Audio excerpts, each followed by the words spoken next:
playoff game against the Saints in January, and it was a chilly, damp night. Goes in motion right to left. Turn and handle Lynch left side. Finds a little bit of a hole. Keeps his legs moving. He's across the 40. Midfield. 45. He's on the run. Lynch. 40. Pushes the man. 35. Look at him go. He's down to 20. 15. He can go. He is going to go. Touchdown Seahawks. And as I called the play, which later became known as Beastquake, the stadium absolutely erupted. I lost my mind during the broadcast call. Oh my word! A 67-yard run! Marshawn Lynch, unbelievable! Here in Seattle, of course, we know that we are an earthquake-prone region, and so there are seismometers around the region. They actually picked up the roar and the rumble of the crowd. Is there some high-frequency noise? That's probably the people shouting as he starts to run and the play begins. And then a few seconds later, the long period energy comes, and that's probably the people starting to stomp and jump in excitement. And this is a lot more fun than if we had a serious earthquake. Not only are there earthquakes in Seattle, but we can cause them ourselves. When we hit the Richter scale, it doesn't get any better than that. We are the 12s, and I tell you, it's like being another player on the team. There have been so many loud moments that are just indelibly etched in the minds of Seahawks fans, but also in the ears of Seahawks fans because it was so loud. Wilson toward the end zone. It is Seattle's going to the Super Bowl. Near side intercepted. Touchdown. 89 yards. And back in the end zone. Touchdown. What a catch. And Akers kicked, it's blocked. And then it is picked up and run back by Sherman. And Richard Sherman's going to go all the way. Touchdown, Seattle. Ain't nothing like this place. Look at that. The 12s are lit. The 12s are ready.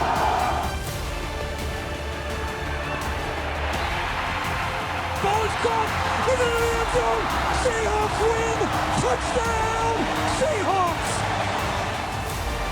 That sense of incredible excitement, that sense of we are all in this together, it was that opportunity once again for all the fans to come back together.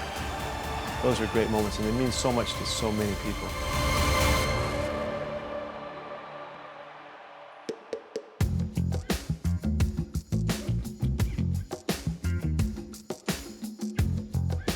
Seattle is a mossy little city. It's a sleepy little place.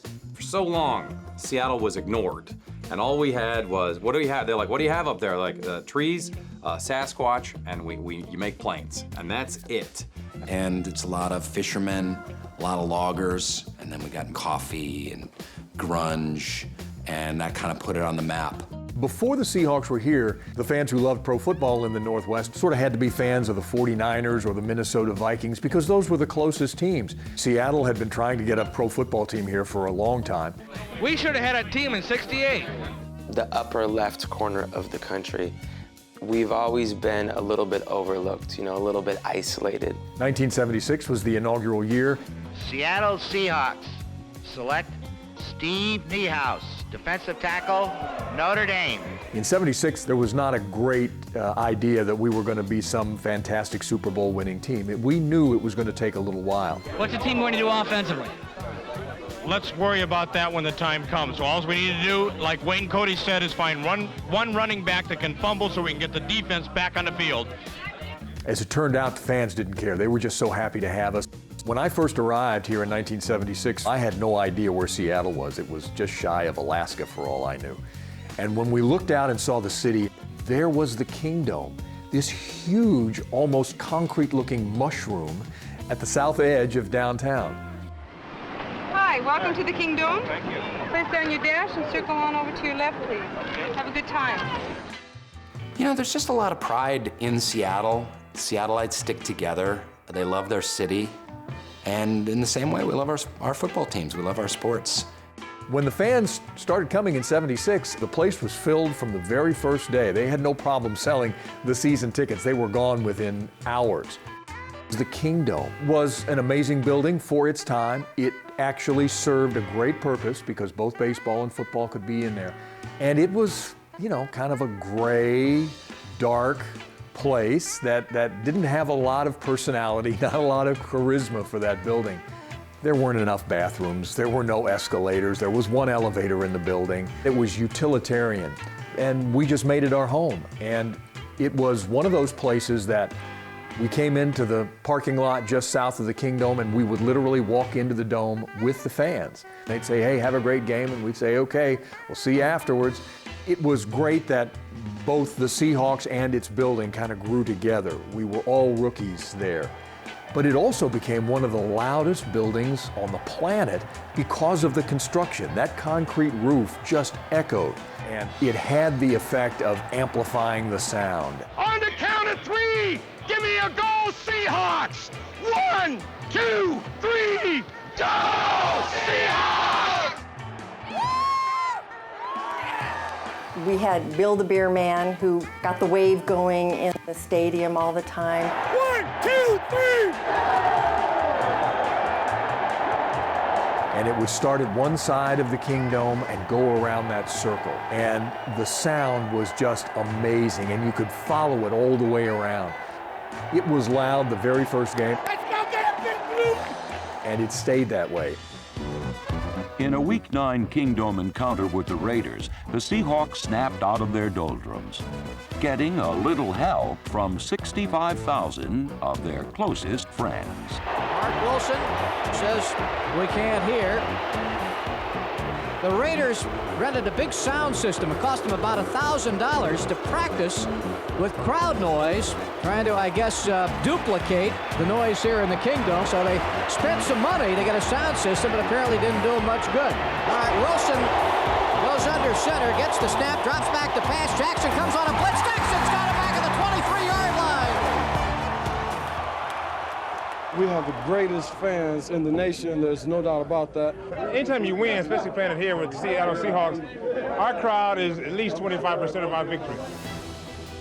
Mike McCormick was our president and general manager in those days, and he had hired Chuck Knox the year before to be the head coach. And Chuck Knox had taken the team in 1983 all the way to the AFC Championship game. It was just an amazing run. It just sent the fans around the bend. And I think Mike recognized that the 12s, that extra player that we had, all of you sitting up in the stands wearing your Seahawks blue jerseys and coats and hats and pom-poms and making all that noise, you were really an important part of that. And so they decided that we're going to honor you by retiring the number 12 jersey. It's everybody. It's every woman and child and everybody that's here, young, old, regardless, you are a 12. And I think it's so special for the fans to be honored that way. Seattle is basically a city of losers. We've never won anything before. Seattle teams don't get talked about in national media. Being here since 1976, I've seen a lot of difficult times in sports in Seattle. It was great. We got the Seahawks and we got the Mariners. We were finally becoming like a major league city, but Mariners had a nice drought. When I got there was 4,000 people in the stands. It was, hey, let's go to the baseball game because we got nothing to do. You know, it makes it tough. And then the Mariners almost got to the World Series when we won 116 games one year. But then we didn't get to the World Series. The Sonics won an NBA championship in 78, 79, but we lost them to Oklahoma City, and that was such a shame. The Storm winning, 4 championships now, and that's been a great thing. But it was years of struggling being a Seattle Seahawks fan, being a Seattle sports fan in general. This was the losingest team in the NFL back in those days. And then, of course, going to the Super Bowl in '05, not winning. The magic carpet ride for the Seattle Seahawks ends here in Detroit. But what a year. They fought tooth and nail all the way to the bitter end. This team is going to be around for a while. But getting that taste, knowing one of these days they're going to bring the trophy back here. There finally came a day when utilitarian kind of used up its purpose, and that being the Kingdome, the ceiling tiles had started to fall. It was time for the Seahawks in a 21st century city like Seattle to have a 21st century building. Players come and go, coaches come and go, general managers come and go, and even owners come and go, but the one thing that's been consistent have been you, the fans. They can destroy this building, but they'll never damage the relationship between the Seahawks, the players, and the fans. And we thank you so much for your years of support.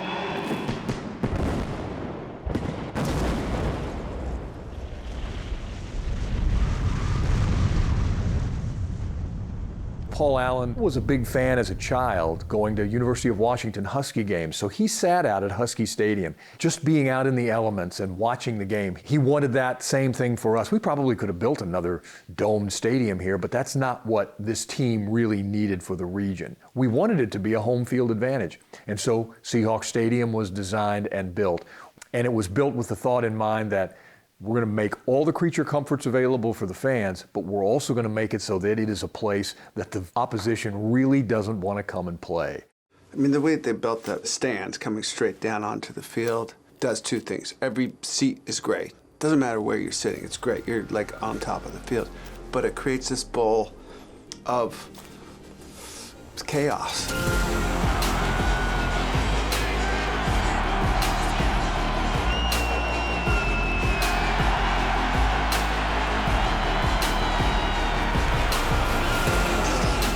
I think it really brings the city together.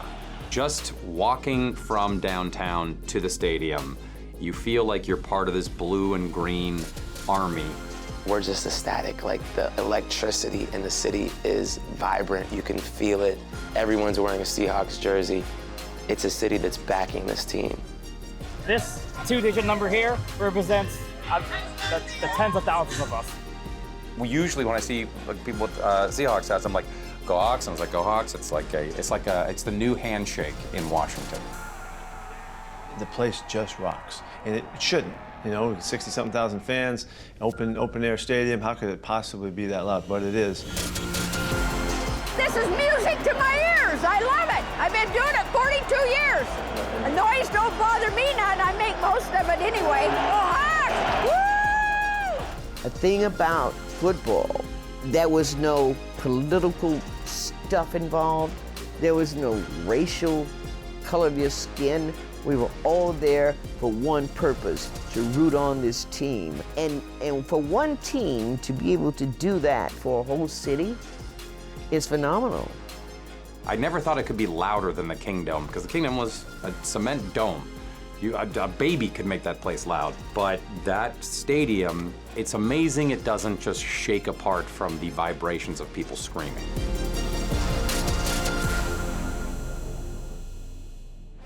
Seattle, Washington on a clear, cool day. The scene today, Quest Field.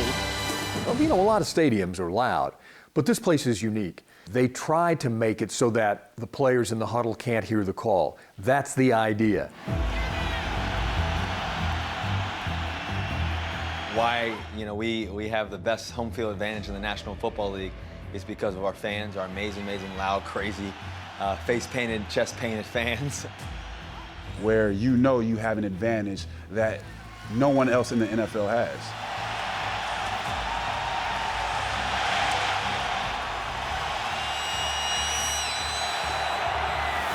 Flag is down. False start, offense number 77. Flag is out as Manning gets the snap from center, and it's going to be once again a procedure call on the Giants. False start on the offense, number 17. Every time it happened, False start, offense, number 66. it seemed like the crowd so enjoyed it and so realized what they were doing that they got louder each time. I don't know how they did it, but they did it. The towels are out. The fans going nuts. It makes those other teams, they can't hear the count. They're trying to anticipate the quarterback's cadence, and they jump off sides a bunch in football games. And it takes the snap. They're going to call it illegal motion again. False start, offense number 77. 5-yard penalty. 10th false start penalty against the Giants. 1st and 15. This is the football that Josh kicked for the winning field goal. We're going to present this to the 12th, and it was never more evident than in the game yesterday with all the penalties directly because of crowd noise and our enthusiasm of our fans. You talk about the offsides, you think about the false starts, you think about all these different things. There's no other fans in the NFL that can compare to you guys. We scream and holler our butts off because we don't care. For a coach, you can't ask for anything more from your fans than that. That's the kind of reputation that Seattle got. And teams, before they come here, they have to get ready for this noise. Well, Sean Payton was so concerned about the noise being a factor and guys not being able to communicate on the field that he texted Brett Favre and asked him how he handled the noise. Favre shared with Payton that the Vikings had designer noise reduction earplugs custom made for that game, and Favre said it really helped. And they'll be measuring the sound. They once had the record for the largest outdoor stadium. Kansas City broke it last month. They'll be measuring to see if they can get to 137.5, the record here tonight. A Seahawks fan, a fan is not just there when you're winning. It's like a friend. They're not just there when you're doing good. A friend is there who's still going to wear your jersey, even though sometimes you make mistakes. No one is perfect. But when you love your team, I'm a 12, part of that team. That's what sports is about, is rooting your guys on. You know, no matter what happens, the outcome is seeing 11 guys on offense, 11 guys on defense, you know, representing your city. And then as our team got better and the noise started getting louder, it kind of all came together. So on Sundays, it was the place to be. Who's got my back? I got your back. Who's got my back? I got your back. Who's got my back? I got your back. Who's got my back? I got your back. He kind of thought that what I want to see is a strong group of guys in the back end who can cover. And give me a couple of guys who can rush the passer, and we can make some things happen. It was the fans, ultimately, who gave that group their name. 3rd and 5. Breeze hit as he throws. It's into the hands on the free ball of Michael Bennett. Bennett, Seattle touchdown! The Legion of Boom strikes first. To have 4 guys who played so well together, who understood their roles, and who were so good at what they did. And for a while, there was no question but that the Seahawks had the best secondary in all of football. Colin Kaepernick with a chance to take the lead. Kaepernick, end zone, Crabtree, broken up, picked off! This game is over! Knocked in the air, intercepted by Smith. Off the hands of Richard Sherman. Come get it! Come get it!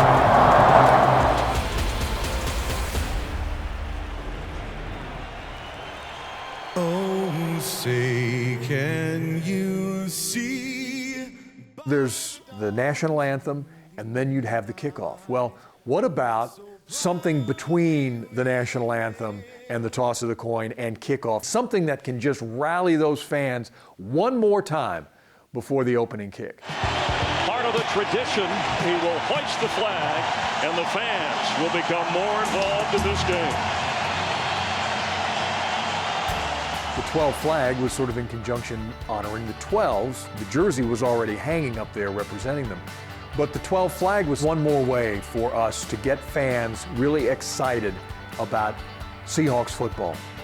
Down the buildings, you know, our Seahawks colors. There's big rig trucks with flags flying off the back. It's everywhere you go. It's just such a special moment. I know it's special for the flag raiser too, but it just starts everything. It's the beginning of the game. It's the beginning of what they're about to experience. Every week, it's as exciting for us as it is, I think, for the fans to see who's going to raise the 12th flag this time. You see all the wide range of different individuals that they bring up there, and it's always, you know, people that either make an impact in the community, an impact on the team, impact in the city. And it's just a way to kind of fire up, get the fans even more rabid than they probably already are for that opening kickoff. When that thing goes up and the 12s actually see it go up, that's probably one of the loudest moments of the game, if not the loudest moment of the game. And the 12s, they feel like that's their moment, and they take full advantage of it. I had that honor back in the very earliest times of this stadium. Warren Moon and I were two of the earliest people to raise the flag together as the broadcast crew back then. And I was amazed. The sound that just kind of rolls in at you from the fans. They're so excited. Cortez Kennedy, when he raised the 12th man flag, it was so unreal. And also understanding what he means to the Seahawks organization, but also he was a defensive lineman, one of the best to do it. To see him do that and raise the flag, it just felt like you had, as a D lineman, it felt like you had no choice but to go out there and ball out. The one that made the biggest impression on me was when Paul Allen raised the 12th flag. I mean, I can still hear it. It's so loud. It was so sustained. Just a way for the fans to say to Paul, thank you for what you did to A, save our team, B, help build this stadium, C, bring a championship here.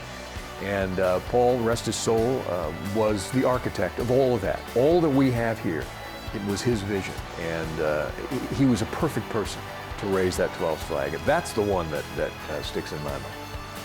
I think I get more excited when it's Seahawk people doing it. I love seeing our guys up there. When you bring back some of these guys, they feel a part of the team again. How important this is for the community as a rallying cry. Yes, for a football game, but even more so for the community at large, that this is why we're all here. This is why we come together on Sundays. The blue and green really matters here. And it's not just in Seattle, though. That's the fascinating part. It's all over the world. I went to China and seeing so many 12s and so many blue and green fans out there supporting the Seahawks. It's a special thing, and it really kind of brings chills up your spine. I see the fan base continue to grow. I mean, you know, we talked about international. We talk about, you know, here in Seattle, but also continue to just grow and make an impact in the community. I think that's the most impressive thing that I've seen with our fan base is how they want to get behind the players, but also they're out there doing their own community work as well and giving back to the people in their community. And I think that is so impressive. I don't think there's any football team that does more in the Seattle community and gives more respect to the fans than the Seahawks. And Seattle really respects that.